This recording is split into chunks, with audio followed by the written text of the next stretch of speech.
नमस्कार बंधुओं।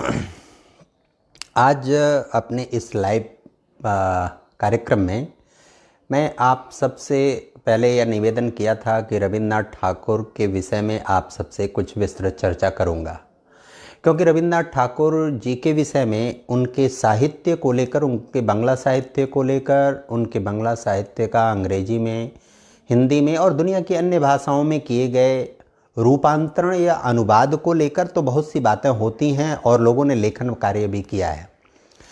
लेकिन रविन्द्रनाथ ठाकुर जी का एक राजनीतिक और ऐतिहासिक, बल्कि योग हैं स्वतंत्रता संग्राम को लेकर जो योगदान और कार्य रहा है, लोगों से जो संबंध रहा है, उसकी चर्चा कभी नहीं होती है या सामान्यतया नहीं होती है। मैं उसकी चर्चा करना चाहता था, लेकिन आज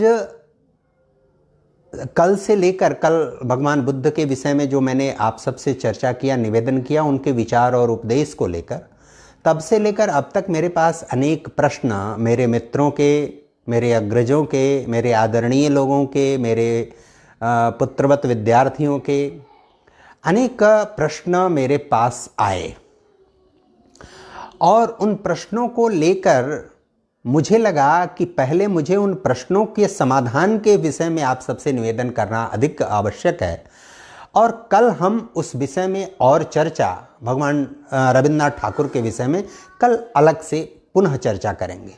आज हम उन प्रश्नों को लेकर चर्चा करते हैं जिन प्रश्नों को लोगों ने कल से लेकर अब तक खड़ा किया है, और वे प्रश्न कई अर्थों में समीचीन भी हैं, क्योंकि जो गहराई तक या नीचे तक जाकर विचार नहीं करता, स्वाभाविक रूप से उसके मन में भी प्रश्न खड़े होते हैं और लोग उसको प्रश्न खड़ा करने के लिए विवश भी करते हैं, ऐसी परिस्थिति उत्पन्न करते हैं। यद्यपि कि वो बहुत उचित और जरूरी प्रश्न नहीं है, लेकिन फिर भी मैं उसकी चर्चा करूंगा। पहला प्रश्न लोगों ने खड़ा किया कि ये, और वो आज का मेरे चर्चा का विषय इसीलिए अवतारवाद और भगवान गौतम बुद्ध है। लोगों ने चर्चा किया कि ये अवतार क्या होता है और भगवान बुद्ध अवतार कैसे हैं, वे भगवान विष्णु के अवतार क्यों और कैसे माने गए, लोग क्यों उनको अवतार कहते हैं। इन दोनों प्रश्नों का पहले मैं आपसे चर्चा कर लूं, फिर आगे मैं बात करता हूं। पहली बात तो यह है कि अवतार भगवान विष्णु का ही क्यों है, इसलिए है सीधा सपाट सहज तरीके से समझने वाला उत्तर कि सृष्टि के, यानी जो पौराणिक अधिष्ठान है भारत का, उसके अनुसार सृष्टि के निर्माता ब्रह्मा जी हैं, सृष्टि के संचालक भगवान विष्णु हैं, और सृष्टि में अगर अतिशय अतिरेक हो गया अगर अधर्म का, तो उसका संहार करने के लिए महेश यानी शंकर भगवान प्रकट होते हैं।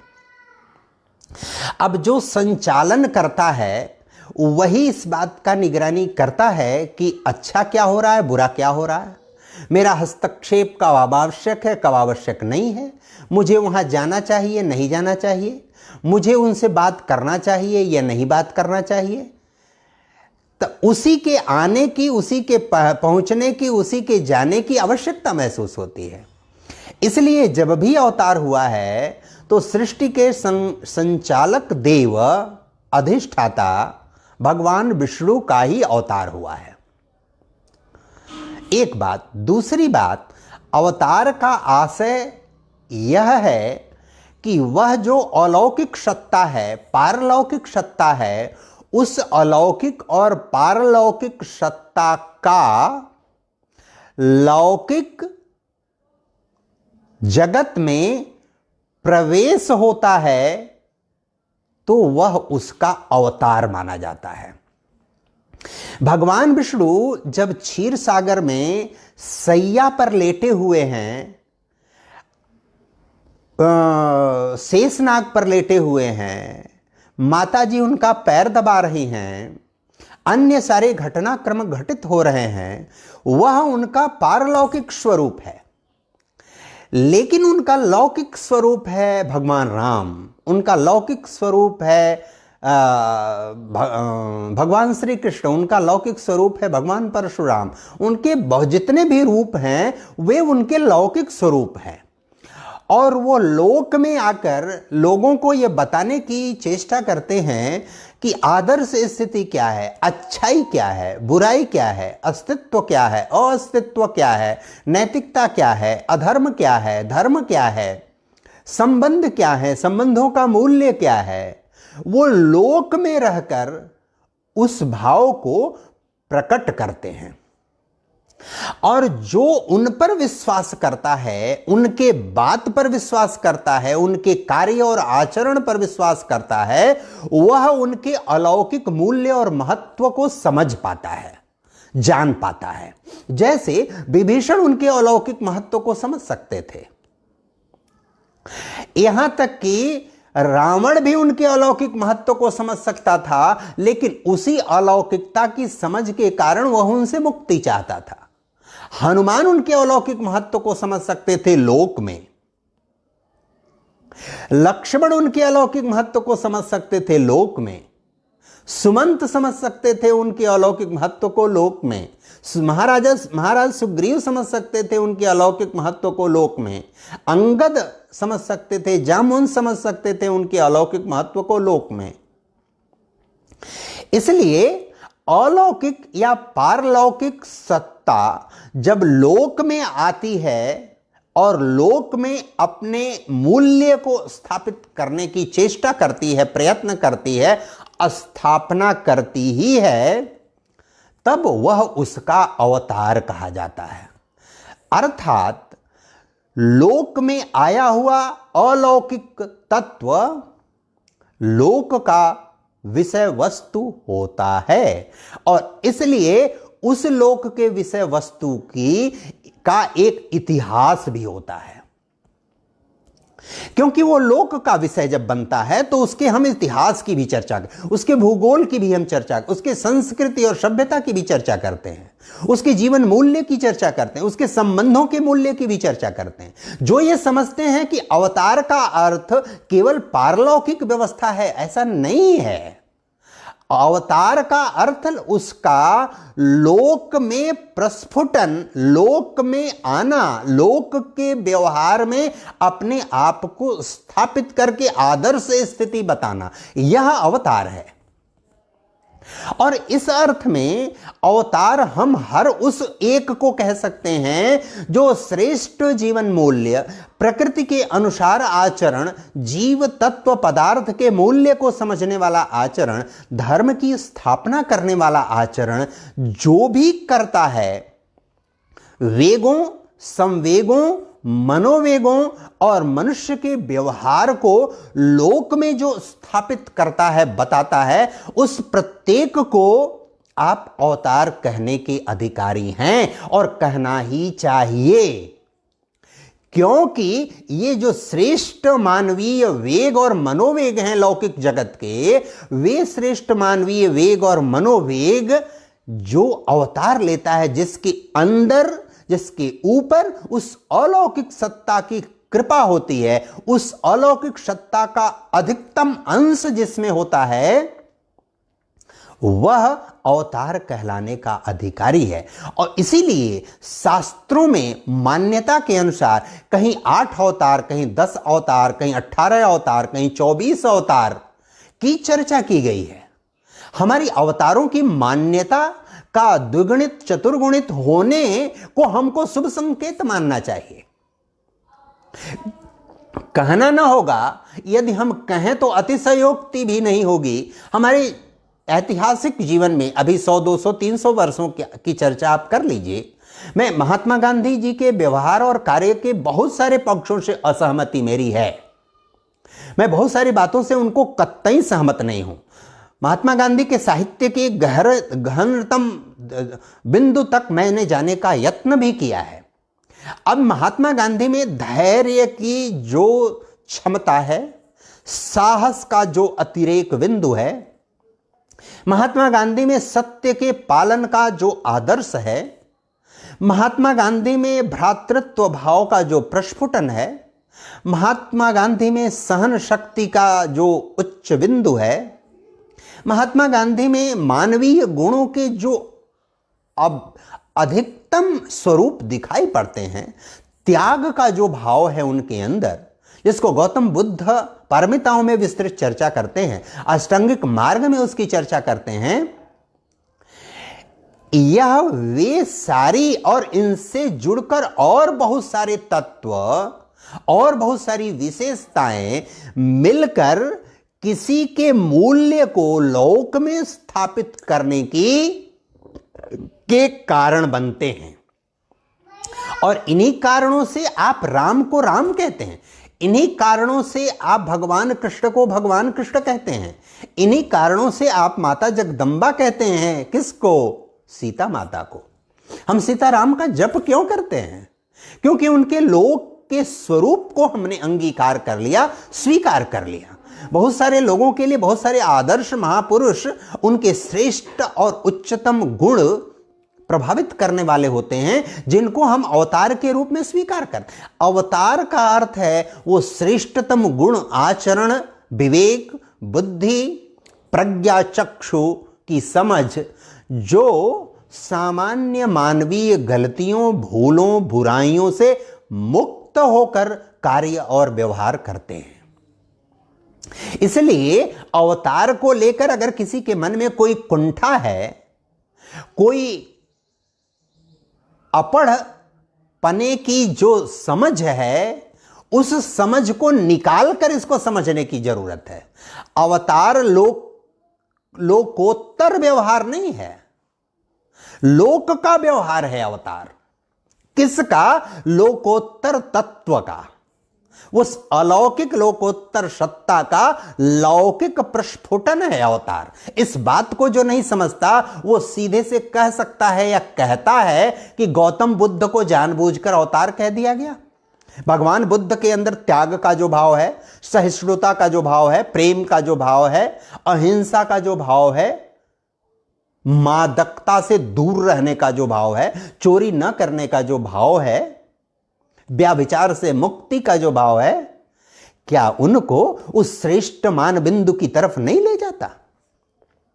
2500 वर्ष से हिंदुस्तान और दुनिया में जो व्यक्ति पूजा जाता है, समझा जाता है, जाना जाता है, माना जाता है, भले ही कुछ लोगों के द्वारा, भले करोड़, 2 करोड़, 10 करोड़, 50 करोड़, 25 करोड़ के लोगों के द्वारा, लेकिन उसकी इतनी स्वीकार्यता है कि हम 2500 वर्ष से उसको मानते हैं, स्वीकार करते हैं, तो क्या उसके अंदर वही अलौकिक गुण और विशेषताएं विद्यमान नहीं है कि हम उनको अवतार कहें? हमको कहना ही चाहिए। अगर नहीं कहते हैं तो हम अपने सामाजिक उत्तरदायित्व, सामाजिक कर्तव्य, लौकिक दायित्व और उत्तर कर्तव्य और मनुष्य होने के कारण अपने विवेक को कुंठित हमको मानना चाहिए। हम घृणित मनुष्य होते हैं यदि नहीं मानते हैं भगवान बुद्ध को अवतार। तो इसलिए बहुत सहजता और सरलता से किसी को कहना चाहिए कि भगवान बुद्ध अवतार थे, भगवान विष्णु के अवतार थे, लोक में आए, एक राज परिवार में पैदा हुए, सब कुछ त्याग दिया उनको, तपस्या में लीन हो गए, साधना में लीन हो, लोगों को उपदेश और मार्गदर्शन में करने में लीन हो गए, मनुष्य का यथेष्ट उचित सर्वश्रेष्ठ व्यवहार क्या होना चाहिए इसमें लीन हो गए।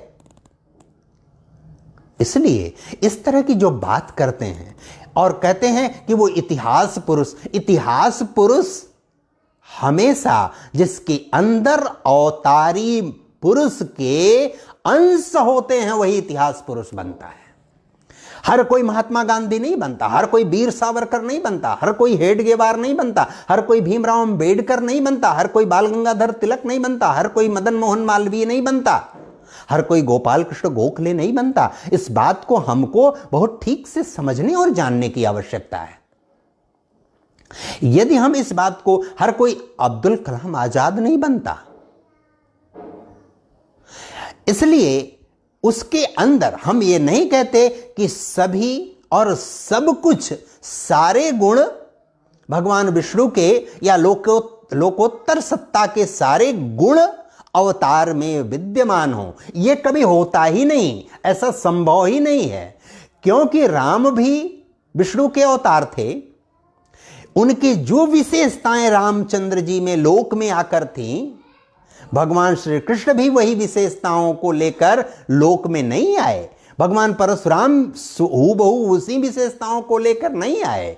वे समय काल परिस्थिति युग के अनुसार, कल्प के अनुसार उनको वो विशेषताएं धारण करनी पड़ी। उन विशेषताओं के अनुसार आचरण और व्यवहार करना पड़ा और तब वो लोक में आए।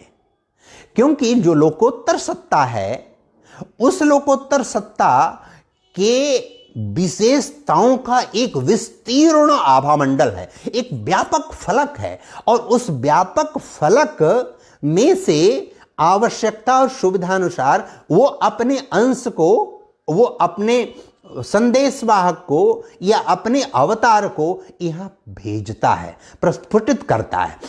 उसकी आत्मा सब में विद्यमान है, लेकिन कुछ उसमें विशेष तत्व वो प्रेषित करके, इनबिल्ट करके, संरचना बनाकर प्रेषित करता है कि उस संप्रेषण के कारण वह यहां आदर्श और मानदंड स्थिति स्थापित कर सके। एक दूसरे विषय की लोग बहुत चर्चा करते हैं।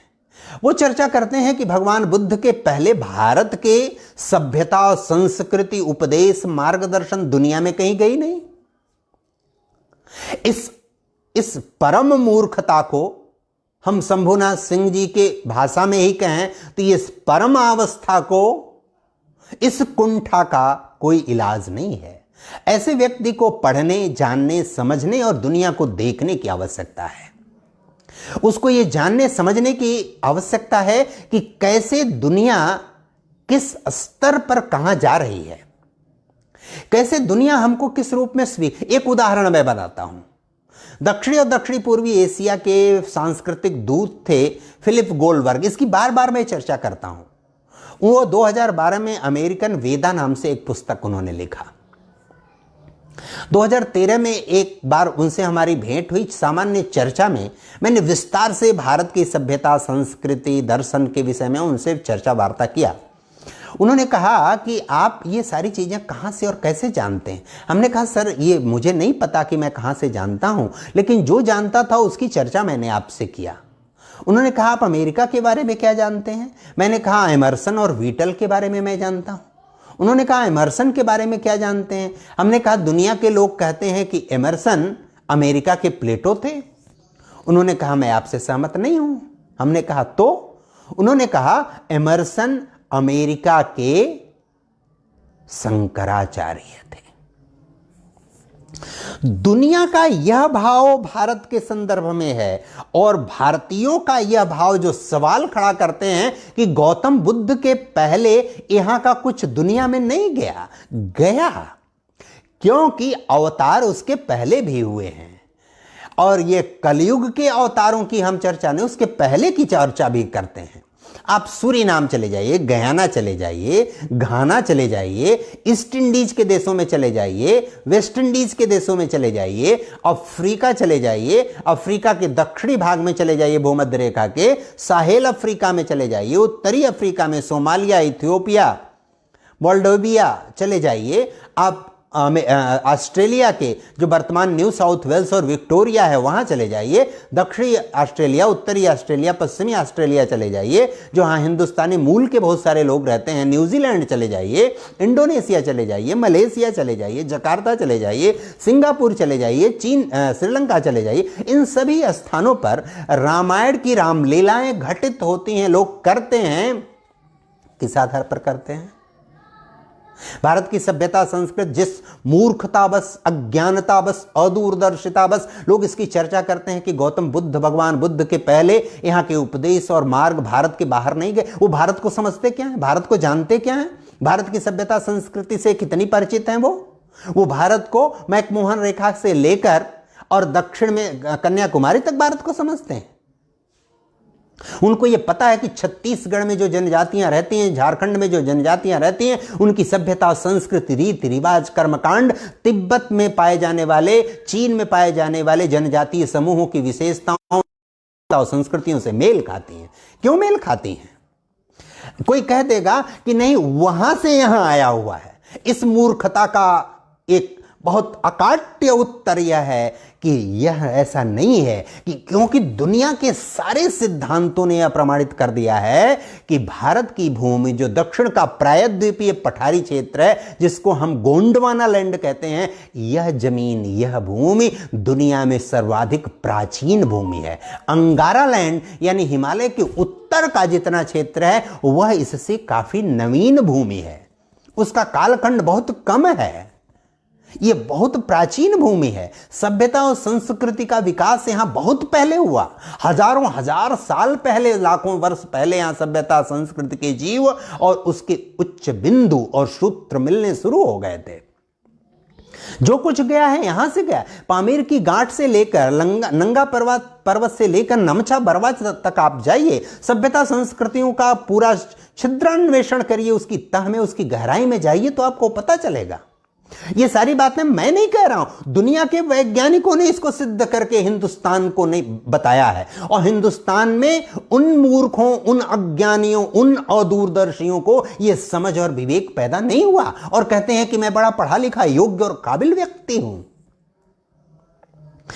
नासा के वैज्ञानिकों ने यह प्रमाणित किया है कि जो राम सेतु है, सेतु समुद्रम है, उसका कालखंड यानी रामायण का कालखंड, वे हिंदुस्तान की चर्चा छोड़ दीजिए, हिंदुस्तान के लोग क्या कहते हैं, वे कहते हैं कि 17.5 लाख वर्ष पूर्व का वो कालखंड है।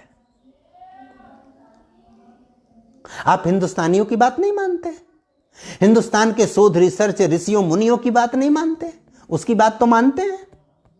विज्ञान आपकी समझ के अनुसार विज्ञान वही है बस।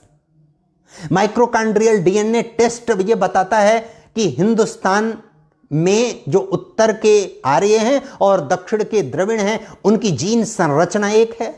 वो माइक्रोकांड्रियल डीएनए टेस्ट इंटरनेशनल बायोलॉजी में आज से 15 साल, 18 साल, 20 साल पहले प्रकाशित हो चुकी है। दुनिया की सर्वाधिक बायोलॉजी की प्रतिष्ठित जर्नल है, पत्रिका है।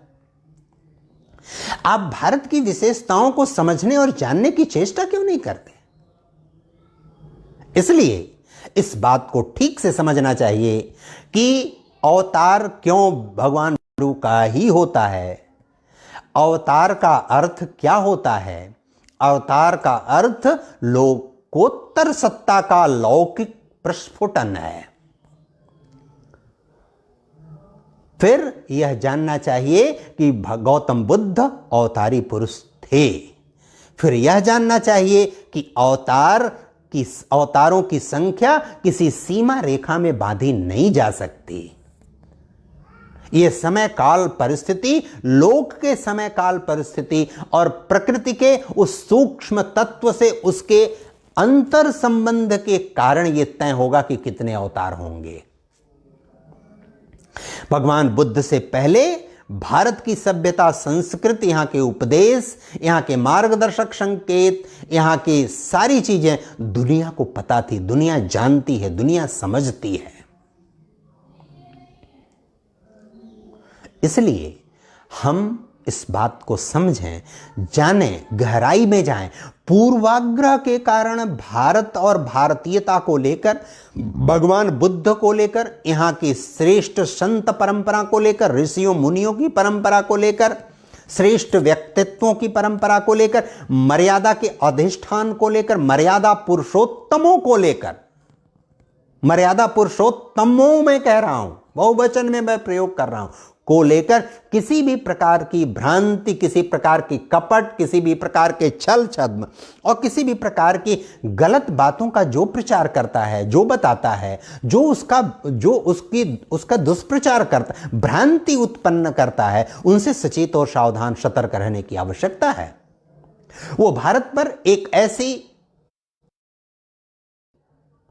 कल्पना से परे, यथार्थ से परे, मूल्यहीन, आधारहीन, तर्कहीन, विज्ञानहीन, प्रज्ञाहीन, विद्याहीन, ज्ञानहीन और यहां तक कि सूचना रहित जिस विचार को यहां थोपने और लादने के लिए, अपने गलत आचरण के लिए जिसका निषेध भगवान बुद्ध ने किया है, उसको आरोपित और स्थापित करने के लिए यह भ्रम पैदा करते हैं। वो 5 निषेध बताते हैं, पंचशील में 5 निषेध हैं उनके, 5 निषेध हैं, 5 निषेध, इसको समझने की आवश्यकता है।